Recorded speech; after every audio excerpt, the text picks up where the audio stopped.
شروع اللہ کا نام لے کر جو بڑا مہربان نہایت رحم والا ہے۔ الف لام را، یہ ایک پرنور کتاب ہے، اس کو ہم نے تم پر اس لیے نازل کیا ہے کہ تم لوگوں کو اندھیرے سے نکال کر روشنی کی طرف لے جاؤ، یعنی ان کے پروردگار کے حکم سے عزت والے خوبیوں والے مالک کے رستے کی طرف، یعنی اس اللہ کے رستے کی طرف کہ جو کچھ آسمانوں اور زمین میں ہے سب اسی کا ہے، اور ان کافروں کے لیے عذاب شدید کی وجہ سے تباہی اور بربادی مقدر ہے، جو آخرت کے مقابلے میں دنیاوی زندگی کو پسند کرتے اور لوگوں کو اللہ کے رستے سے روکتے اور اس میں کجی چاہتے ہیں، یہ لوگ بڑے دور کی گمراہی میں ہیں۔ اور ہم نے کوئی پیغمبر نہیں بھیجا مگر وہ اپنی قوم کی زبان بولتا تھا، تاکہ انہیں احکام الہی کھول کھول کر بتا دے۔ پھر اللہ جسے چاہتا ہے گمراہ رہنے دیتا ہے اور جسے چاہتا ہے ہدایت دیتا ہے، اور وہ غالب ہے، حکمت والا ہے۔ اور ہم نے موسیٰ کو اپنی نشانیاں دے کر بھیجا کہ اپنی قوم کو تاریکیوں سے نکال کر روشنی میں لے جاؤ اور ان کو اللہ کے دن یاد دلاؤ، اور اس میں ان لوگوں کے لیے جو صابر اور شاکر ہیں نشانیاں ہیں۔ اور جب موسیٰ نے اپنی قوم سے کہا کہ اللہ نے جو تم پر مہربانیاں کی ہیں ان کو یاد کرو، جبکہ اس نے تم کو فرعون کی قوم سے رہائی بخشی، وہ لوگ تمہیں برے برے عذاب دیتے تھے اور تمہارے بیٹوں کو مار ڈالتے تھے اور تمہاری لڑکیوں کو زندہ رہنے دیتے تھے، اور اس میں تمہارے پروردگار کی طرف سے بڑی آزمائش تھی۔ اور جب تمہارے پروردگار نے تم کو آگاہ کیا کہ اگر شکر کرو گے تو میں تمہیں زیادہ دوں گا، اور اگر ناشکری کرو گے تو یاد رکھو کہ میرا عذاب بھی سخت ہے، اور موسیٰ نے صاف صاف کہہ دیا کہ اگر تم اور جتنے اور لوگ زمین میں ہیں سب کے سب ناشکری کرو تو بھی اللہ بے نیاز ہے، قابل تعریف ہے۔ بھلا تم کو ان لوگوں کے حالات کی خبر نہیں پہنچی جو تم سے پہلے تھے، یعنی نوح اور عاد اور سمود کی قوم، اور جو ان کے بعد تھے جن کا علم اللہ کے سوا کسی کو نہیں۔ جب ان کے پاس ان کے پیغمبر نشانیاں لے کر آئے تو انہوں نے اپنے ہاتھ ان کے منہوں پر رکھ دیے کہ خاموش رہو، اور کہنے لگے کہ ہم تو تمہاری رسالت کو تسلیم نہیں کرتے، اور جس چیز کی طرف تم ہمیں بلاتے ہو ہم کو اس میں بھاری شک ہے۔ ان کے پیغمبروں نے کہا کیا تم کو اللہ کے بارے میں شک ہے جو آسمانوں اور زمین کا پیدا کرنے والا ہے؟ وہ تمہیں اس لیے بلاتا ہے کہ تمہارے گناہ بخشے اور ایک مدت مقرر تک تم کو مہلت دے۔ وہ بولے کہ تم تو ہمارے ہی جیسے آدمی ہو، تمہارا یہ منشا ہے کہ جن چیزوں کو ہمارے بڑے پوجتے رہے ہیں ان کے پوجنے سے تم ہمیں روک دو، تو اچھا کوئی کھلی دلیل لاؤ، یعنی معجزہ دکھاؤ۔ پیغمبروں نے ان سے کہا کہ ہاں ہم تمہارے ہی جیسے آدمی ہیں، لیکن اللہ اپنے بندوں میں سے جس پر چاہتا ہے نبوت کا احسان کرتا ہے، اور ہمارے اختیار کی بات نہیں ہے کہ ہم اللہ کے حکم کے بغیر تم کو تمہاری فرمائش کے مطابق معجزہ دکھائیں، اور اللہ ہی پر مومنوں کو تو بھروسہ رکھنا چاہیے۔ اور ہم کیوں اللہ پر بھروسہ نہ رکھیں، حالانکہ اس نے ہم کو ہمارے دین کے سیدھے رستے بتائے ہیں، اور جو تکلیفیں تم ہم کو دیتے ہو اس پر ہم صبر کریں گے، اور اہل توکل کو تو اللہ ہی پر بھروسہ رکھنا چاہیے۔ اور جو کافر تھے انہوں نے اپنے پیغمبروں سے کہا کہ یا تو ہم تم کو اپنے ملک سے باہر نکال دیں گے یا تم ہمارے مذہب میں واپس آ جاؤ۔ پس ان کے پروردگار نے ان کی طرف وحی بھیجی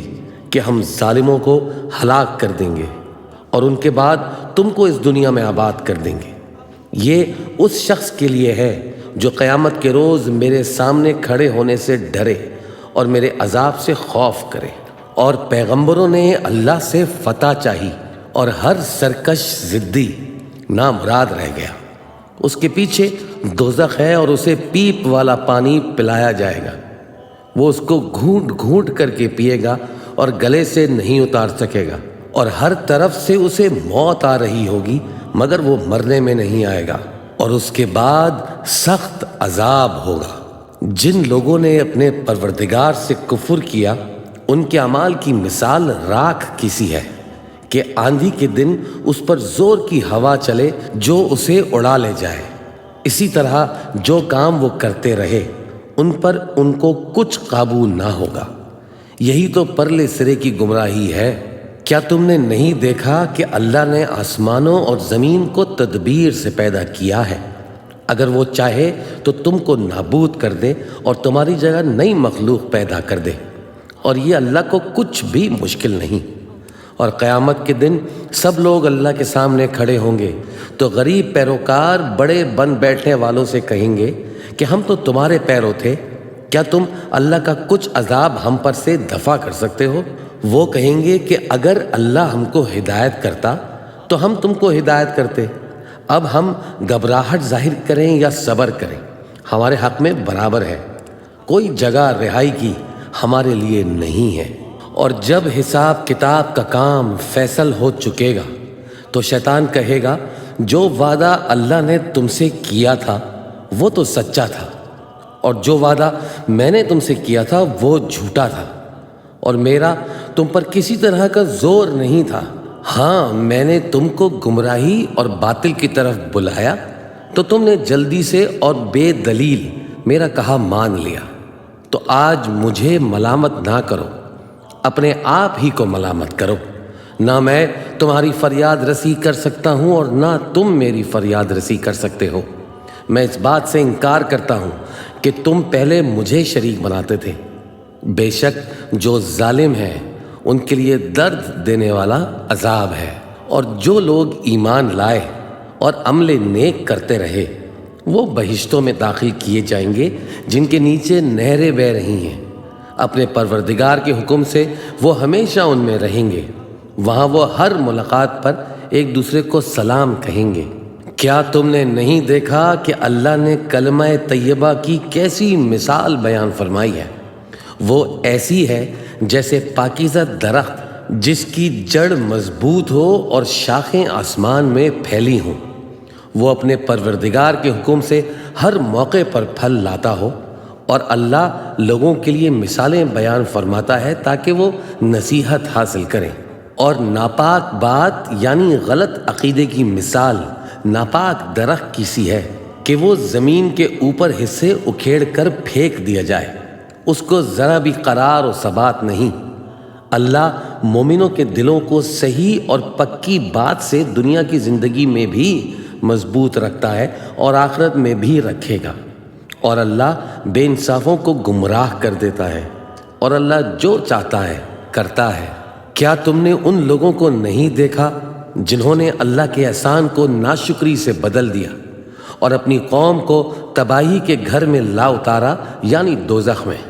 کہ سب ناشکرے اس میں داخل ہوں گے اور وہ برا ٹھکانہ ہے۔ اور ان لوگوں نے اللہ کے شریک مقرر کیے کہ لوگوں کو اس کے رستے سے گمراہ کریں۔ کہہ دو کہ چند روز فائدے اٹھا لو،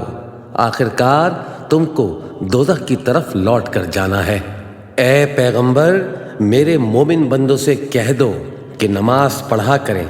اور اس دن کے آنے سے پیشتر جس میں نہ اعمال کا سودا ہوگا اور نہ دوستی کام آئے گی، ہمارے دیے ہوئے مال میں سے پوشیدہ اور اعلانیہ خرچ کرتے رہیں۔ اللہ ہی تو ہے جس نے آسمانوں اور زمین کو پیدا کیا اور آسمان سے مے برسایا، پھر اس سے تمہارے کھانے کے لیے پھل پیدا کیے، اور کشتیوں اور جہازوں کو تمہارے زیر فرمان کیا تاکہ وہ سمندر میں اس کے حکم سے چلیں، اور نہروں کو بھی تمہارے لیے زیر فرمان کیا، اور سورج اور چاند کو تمہارے لیے کام میں لگا دیا کہ دونوں دن رات ایک ڈگر پر چل رہے ہیں، اور رات اور دن کو بھی تمہاری خاطر کام میں لگا دیا، اور جو کچھ تم نے مانگا سب میں سے تم کو عنایت کیا، اور اگر اللہ کے احسان گننے لگو تو شمار نہ کر سکو، مگر لوگ نعمتوں کا شکر نہیں کرتے۔ کچھ شک نہیں کہ انسان بڑا بے انصاف ہے، ناشکرا ہے۔ اور جب ابراہیم نے دعا کی کہ اے میرے پروردگار، اس شہر کو لوگوں کے لیے امن کی جگہ بنا دے، اور مجھے اور میری اولاد کو اس بات سے کہ بتوں کی پرستش کرنے لگیں بچائے رکھیو، اے پروردگار، انہوں نے بہت سے لوگوں کو گمراہ کیا ہے، تو جس شخص نے میرا کہا مانا وہ میرا ہے، اور جس نے میری نافرمانی کی تو تو بخشنے والا ہے، مہربان ہے۔ اے پروردگار، میں نے اپنی اولاد ایک وادی میں جہاں کھیتی نہیں تیرے عزت و ادب والے گھر کے پاس لا بسائی ہے، اے پروردگار، تاکہ یہ نماز پڑھیں، سو تو لوگوں کے دلوں کو ایسا کر دے کہ ان کی طرف جھکے رہیں، اور ان کو میووں سے روزی دیتے رہنا تاکہ تیرا شکر کریں۔ اے پروردگار، جو بات ہم چھپاتے اور جو ظاہر کرتے ہیں تو سب جانتا ہے، اور اللہ سے کوئی چیز مخفی نہیں، نہ زمین میں نہ آسمان میں۔ اللہ کا شکر ہے جس نے مجھ کو بڑی عمر میں اسماعیل اور اسحاق بخشے، بے شک میرا پروردگار دعا سننے والا ہے۔ اے پروردگار، مجھ کو ایسی توفیق عنایت کر کہ نماز پڑھتا رہوں، اور میری اولاد کو بھی یہ توفیق بخش۔ اے پروردگار، میری دعا قبول فرما۔ اے پروردگار، حساب کتاب کے دن میری اور میرے ماں باپ کی اور مومنوں کی مغفرت کیجیے، اور مومنوں یہ نہ سمجھنا کہ یہ ظالم جو کام کر رہے ہیں اللہ ان سے بے خبر ہے، وہ ان کو اس دن تک کی مہلت دے رہا ہے جبکہ دہشت کے سبب آنکھیں پھٹی کی پھٹی رہ جائیں گی، اور لوگ سر اٹھائے ہوئے میدان قیامت کی طرف دوڑ رہے ہوں گے، اور ان کی نگاہیں خود اپنی طرف لوٹ نہ سکیں گی، اور ان کے دل مارے خوف کے ہوا ہو رہے ہوں گے۔ اور لوگوں کو اس دن سے آگاہ کر دو جب ان پر عذاب آ جائے گا، تب ظالم لوگ کہیں گے کہ اے ہمارے پروردگار، ہمیں تھوڑی سی مہلت عطا کر تاکہ ہم تیری دعوت توحید قبول کریں اور تیرے پیغمبروں کے پیچھے چلیں۔ تو جواب ملے گا، کیا تم پہلے قسمیں نہیں کھایا کرتے تھے کہ تم کو اس حال سے جس میں تم ہو زوال نہیں ہوگا؟ اور جو لوگ اپنے آپ پر ظلم کرتے تھے تم ان کے مکانات میں رہتے تھے، اور تم پر ظاہر ہو چکا تھا کہ ہم نے ان لوگوں کے ساتھ کس طرح کا معاملہ کیا تھا، اور تمہارے سمجھانے کے لیے مثالیں بیان کر دی تھیں۔ اور انہوں نے بڑی بڑی تدبیریں کیں، اور ان کی سب تدبیریں اللہ کے ہاں لکھی ہوئی ہیں، گو وہ تدبیریں ایسی غضب کی تھیں کہ ان سے پہاڑ بھی ٹل جائیں۔ تو ایسا خیال نہ کرنا کہ اللہ نے جو اپنے پیغمبروں سے وعدہ کیا ہے وہ اس کے خلاف کرے گا، بے شک اللہ زبردست ہے، بدلہ لینے والا ہے۔ جس دن یہ زمین دوسری ہی زمین بنا دی جائے گی اور آسمان بھی بدل دیے جائیں گے، اور سب لوگ اللہ کے سامنے نکل کھڑے ہوں گے، جو یکتا ہے بڑا زبردست ہے۔ اور اس دن تم گنہگاروں کو دیکھو گے کہ زنجیروں میں جکڑے ہوئے ہیں،